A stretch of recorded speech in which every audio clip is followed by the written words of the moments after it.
টাঙ্গাইলের কালিহাতী উপজেলার কোকরাইল গ্রামের চাঞ্চল্যকর রায়হান হত্যা মামলার ২ নং আসামি ইব্রাহিমকে গ্রেফতার করেছে পুলিশ। মঙ্গলবার দিনব্যাপী টাঙ্গাইলের বাসাইল এলাকায় অভিযান চালিয়ে তাকে গ্রেফতার করা হয়। বুধবার তাকে আদালতে পাঠানো হবে বলে জানিয়েছেন কালিহাতী থানার ওসি আবুল কালাম ভূঁইয়া।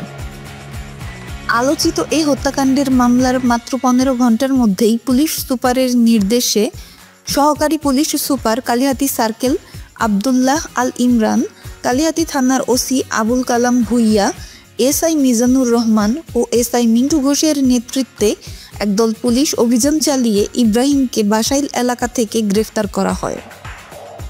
এর আগে গত সোমবার ৫ই মে উপজেলার রামপুর কোকরাইল গ্রামের সলিড হত্যা মামলা সহ একাধিক মামলার আসামি মাদকাসক্ত রায়হানকে শরীরের বিভিন্ন স্থানে কুপিয়ে হত্যা করে ডোবায় ফেলে দেওয়া হয়। এই ঘটনায় নিহত রায়হানের পিতা বাদল মিয়া বাদী হয়ে ইব্রাহিম, জনি, রুবেল সহ অজ্ঞাত ৫-৬ জনকে আসামি করে কালিহাতী থানায় মামলা দায়ের করেন। কালিহাতী থানার officer in charge OC Abul Kalam Bhuiyan জানান, নিহত রায়হানের পিতা বাদল মিয়া বাদী হয়ে মামলা দায়ের করেছেন। ২ নং আসামি ইব্রাহিমকে আটক করা হয়েছে। বাকি আসামিদের গ্রেফতারের চেষ্টা চলছে। টাঙ্গাইল থেকে আব্দুস সাত্তারের পাঠানো তথ্যচিত্রে আমি আলপনা আক্তার তৃষা, মিশন 90।